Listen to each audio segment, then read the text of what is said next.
Vatsimpana etny pasteur Ratovelo Roger. Ivavaksika tompoko. Ry Zakaiosy, midina faingana fa tsy maintsy mitoetra ao an-tranonao ao anio. Izany teny nolazainao tamin'ny Zakaiosy zany no holazainao amin'ny zanako Ziona androany, ry Jesosy tomponay, izay manokatra ny telefôniny mba ahafahany hampiditra anao tokoa ao an-tokantrano. Ndrehetra izay miompana miarabanao ary mamivonahitra anao ary misaotra anao noho ny amin'ny antom-pivelomana menao anay anio. Fantatray tokoa mantsy Jesosy fa amin'izao segondra iantsonay sy resahanay aminao zao misy miady mafy dia mafy mba hizazahoany rivotra iainany any ho any. Ary fantatray fa tena sarotra amin'ny fiainana zany olo zany. Fizay kosa nefa ny menao tolo-botra zany rivotra zany mba hivelomanay. Azahoanay hery vaovao indray, atsapahanay fa tianay ianao Jesosy. Velatra manoloananay manko ny andro vaovao tokoa, isaoranay ianao zany. Andro vaovao izay apetraka fianao am-pelatananao. Na izany na tsy izany nefa dia mangataka famindrapo foana amin'izay rehetra vita teo anatrianao, ny amin'izay rehetra nataonay teo imasonao, na izay fananinay na izay tsy fantatray akory, raha tany efa melan-keloko. Basta sao amin'ilay rahanao soa zany mba ahafantaranay Jesosy fa madio zay amin'izao fanarahana anao izao. Matahotra mantsy izay izao tonga eny amin'ny rahona ianao ka tsy mba hita ny finoana atao anatinay, tsy mba hita ny fankatoavanay ianao, ary indrindra tsy handray ny teninao hoe ny mpanompo tsara sady mahatoky midira amin'ny fifalian'ny tomponao. Anio Jesosy malalo, hiteny amin'ny tsirairay aby ianao, vagiony tokantrano aho satria efa tafiditra ao ianao, fitonony ao ny fiadana ny tsirairay azahoany manatanteraka miasa eo am-pelatananao ho voninahitry ny anaranao. Dia tahio ny teny izay hafahafa Jesosy ho voninahitry ny anaranao rery any. Misaotra tompoko malalo. Alleluia. Amen. Dia ampitombona antsika mandrakariva ny riavana ny fahasoavana mampiadanana avy amin'Andriamanitra ray sy Jesosy Kristy tompontsika. Rehefa nambara atao anatin'ny tombavaka atao dia faly manona ny fiadanana ho antsika tsirairay aby ny mpanompon'Andriamanitra. Ny bokin'ny Hebreo 7:17 no ndeha angalantsika ny vatsy izao maraina zao. Hebreo 7:17 ho vakiko aho izay voasoratra ao amin'ny bokin'ny Dia Mariavana. Hoy Jesosy hoe vahoaka ianareo ifampirisika isan'andro dia mbola misy ny hoe anio, lazay ny soratra masina, mba tsy hisy voafitaky ny fahotana ianareo ka ho tonga mafy fo. Amen.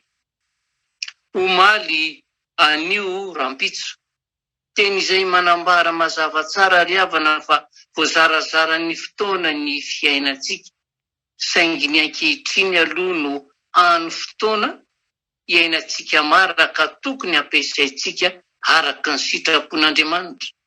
Ampiasaintsika mba ampifaly an'Andriamanitra. Tsarovy anefa riavana fa tsy azontsika verina ny lasa ary isika koa tsy tompony ampitso. Anio are fa tsy rapitso no tokony anatona an' Jesosy aho mba hiain'ny teniny.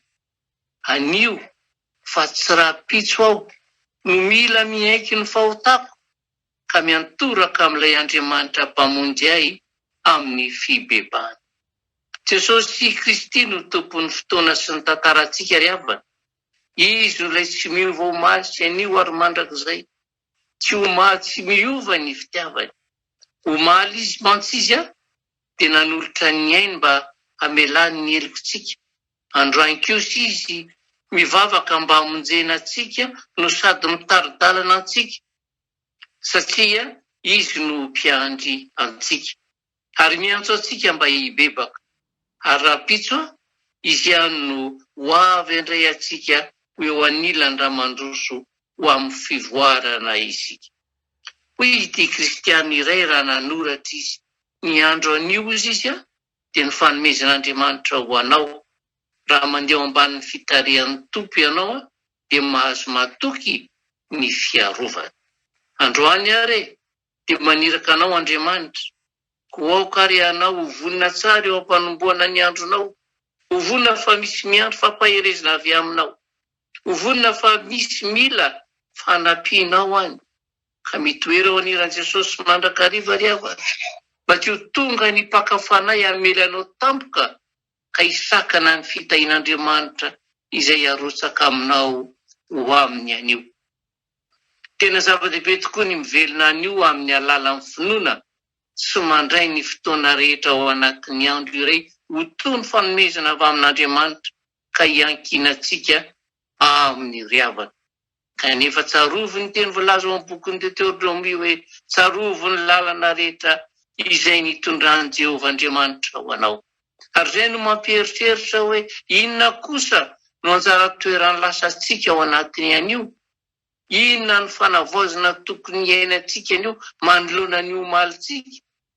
Ny lasa mantsy ry havana dia mety ho sakana ho an'ny fiainantsika ankehitriny raha tsy ataontsika izay hatsaratsara ny androany mba tsy hahatonga antsika omanina ny omaly.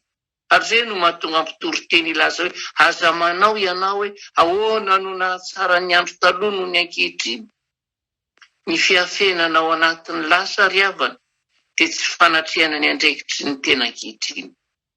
Maro amintsika tokoa no milaza fa omaly aho tena pino, hanaradian'i Jesosy fa androany kosa ve mbola mitoetra ao ambanin'ny elatry ny tompo hatrany, ary tena mandroso bebe kokoa amin'izay fanarahana ny tompo izany. Amin'ny lafiny iray ry havana dia ilayntsika indraindray ny miverina ny amin'ny lasa mba hitsarana ny ataontsika. Andriamanitra dia mamela heloka ho an'izay manatona azy ka miaiky ny fahotany. Moa tokoa ve isika nandray ny famelan-keloka atolotr'Andriamanitra?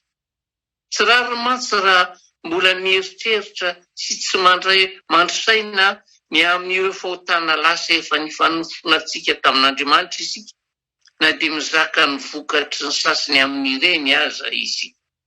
Ny Andriamanitsika mantsy ry havana dia tadidio hatrany fa Andriamanitra izay mamela heloka. Ilaina ihany koa ny matsiaro ny lasa mba tsy hanaovana intsony ny fahadisoana efa natao teo aloha. Ny tena olona fandrosoana hony dia izay tena manaja ny lasa. Ao koa tsarovantsika ireo olona izay nanome ohatra antsika tamin'ny ainany ny finoana niaraka tamin'Andriamanitra. Aoka ihany koa tsarovantsika izay rehetra nataony tompo tamintsika, na ny fampiononany, na ny fanafahany, na ny vanim-bavaka nomeny. Amin'izany mantsy no azahoantsika miaina manamboatra ny antsika tsirairay avy, ary indrindra manamboatra ny fiainantsika eo am-piandrasana ny fiaviana. Ary rapitso ve? Hoy ilay poeta iray izay hoe indro ny ampitso no manjaka an'io eto ambonin'ny tany. Toa manambara izany ry havana fa ireo izay manao tetikasa sy manorona ny ho avy izany no tompon'ny fiainana. Inona nefa nambaran'ny Baiboly ry havana raha momba ny ankehitriny? Diso ny Baiboly ireo izay manao tetikasa ka tsy miraran'Andriamanitra sy ireo izay miambo ifen'ny eram-pitso araka ny voalaza ao amin'ny Jakoba 4:17-14. Hoy manko ny voalaza hoe ianareo izay manao hoe anio na ampitso dia akany anano izay ary hitoetrany heritaona ka hividy sy hivarotra ary azo tombombaro, kanefa tsy mahalala ny ampitso ianareo. Inona no hainareo? Fa zavona ihany ianareo izay miseho vidividy dia levona. Mbola dison'ny Baiboly ihany koa ry havana ireo izay miteny hoe satria tsy fantatsika akory izay avoaka ny ampitso ka aoka ho araraotsika ny ankehitriny, toy ilay voalaza ao amin'ny Korintiana 1:5-2 hoe aoka isika inana sy hisotro fa rahampitso ho faty ihany. Aseho an'ny Baiboly anefa ry havana fa tsy mijalona treo amin'ny fahafatesana akory ny ampitso, fa mbola ao ny fiainana any akoatra. Ary Andriamanitra irery ihany no afaka miteny momba an'izany.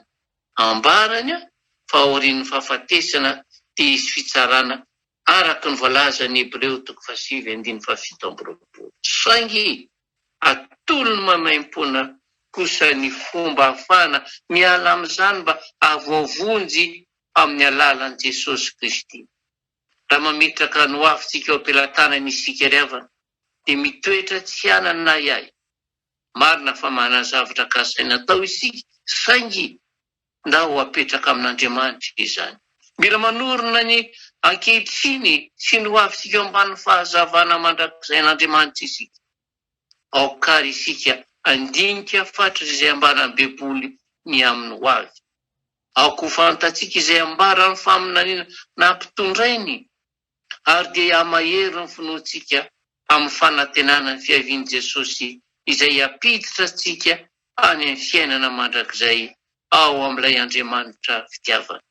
Dia ilay ankehitriny tsy manam-pahataperana. Ry hava-malalo amin'ny tompo, ho mandeha izao ny mandrakizainao rahampitso. Amen. Verom-pisaoranao izay ry Jesosy tomponay sy mpanjakanay ny amin'ny afatra omainao anay indray, satria tsy mihaikaim-ponaka izay ty fa tsy maintsy misy tanjona ho tratrarinay amin'izao fiazakazana aminao izao.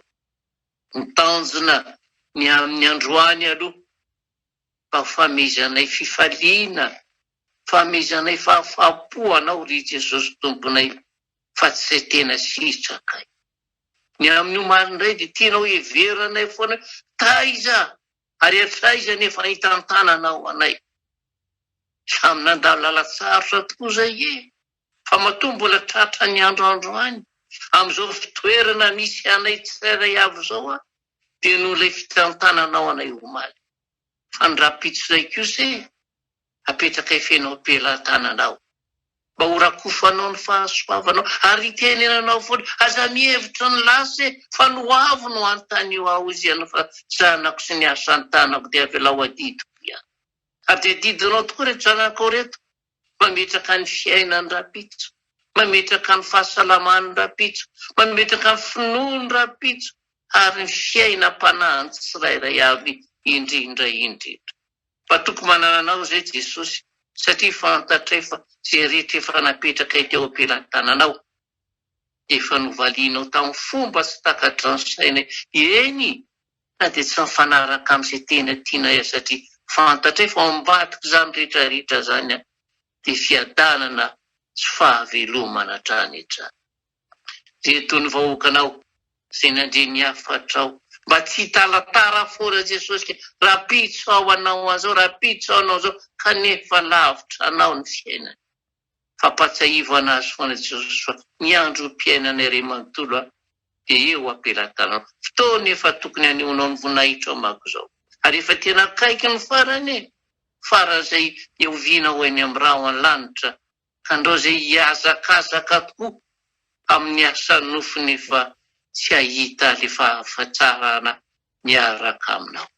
Da io ny tontolo androm-piainanay androany, sotrabetsaka Jesosy eo, apetraka ifenao am-pelantananao ty volana vaovao ty, ho volana feno famindraponao, volana feno fitahinao, volana feno fahamasinanao, hanavaozanao izay anay Jesosy eo, azay kosa dia hiteny amin'ny vavanay sy ny fonay hoe hanompo anao izay raha mbola mino tombonandro hiainana ihany. Dia apetraka eo am-pelantananao no tsodrany Jesosy, ho tononao amin'ireto vahoakanao izay miaraka aminao ankehitriny ka hitenenao, hitahianao any Jehovah ka hiaranao, hampamira-peritra ny taviny aminao Jehovah ka midra fo aminao, hanandratra ny taviny aminao Jehovah ka hiteny aminao hoe ty malalako, satria fitiavana mandrakizay no tiavako anao. Mandehana amin'izao herinao izao fa zaho ombanao mandrakariva ambara-pahatonga fataperany izao tontolo izao. Ay ianao omaly ay ianao anio ay ianao rahampitso. Soratra Jesosy malalo amin'ny anaranao feno nametrahana izany. Aleluia. Amen.